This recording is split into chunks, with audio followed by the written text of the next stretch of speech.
hope you don't think I'm always as jumpy as this, but this is not easy for me, Doctor. Naturally, these things aren't easy for the families of the patients. I understand. Won't you sit down, Miss Simmons? Thank you.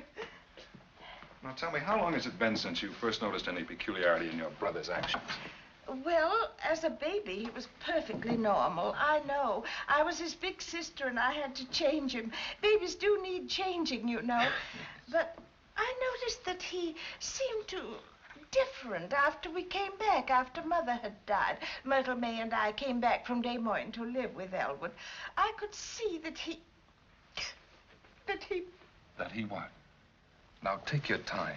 Don't strain. Just let it come. I'll wait for it. Doctor, everything I say to you is confidential, isn't it? I am not a gossip, Mrs. Simmons. I am a psychiatrist. Of course. Well, for one thing, he drinks. Mm-hmm. To excess? To excess? Well, don't you call it excess when a man never lets a day go by without stepping into some cheap tavern? Bringing home a lot of riff-raff people you never heard of? If you don't call that excess, Doctor, I'm sure I don't know what excess is. Well, I didn't doubt your statement, Mrs. Simmons. I merely wanted to know if your brother drinks. Well, yes, I say definitely Elwood drinks. Mm-hmm. And I want him committed out here permanently because I cannot stand another day of that Harvey. Don't you think it would have been a little bit kinder of Mother if she'd written us about him, Doctor? Now be honest, don't you? Well, I really couldn't answer that question. Well, I can. Yes, it certainly would have. Yes. Now, this person that you call Harvey, now who is he? He's a rabbit. Yes, perhaps. But just who is he? Someone your brother picked up in one of these bars? Doctor, I've been telling you Harvey is a rabbit. A big white rabbit, 6 feet high, or is it 6 feet 3.5?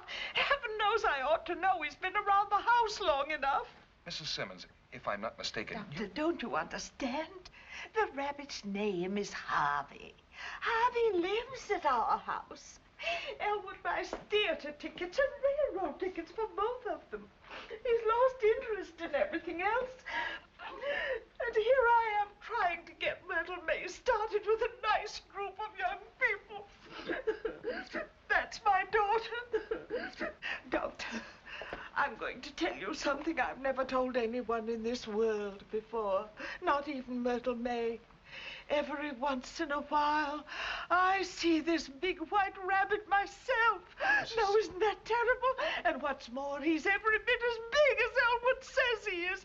Now, don't ever tell that to anybody, Doctor. I'm ashamed of it. Simmons, I can see that you've been under a great nervous strain lately. Oh, you just try living with those two and see how much of a strain it is. Your mother's death, it depressed you considerably. Nobody knows how much. Oh, now, don't you worry, Mrs. Simmons. I'm going to help you. Oh, Doctor. Miss Kelly. Miss Kelly? Wilson? Wilson! Now, don't you move, Mrs. Simmons. You just sit there and make yourself comfortable. I'll only be a minute.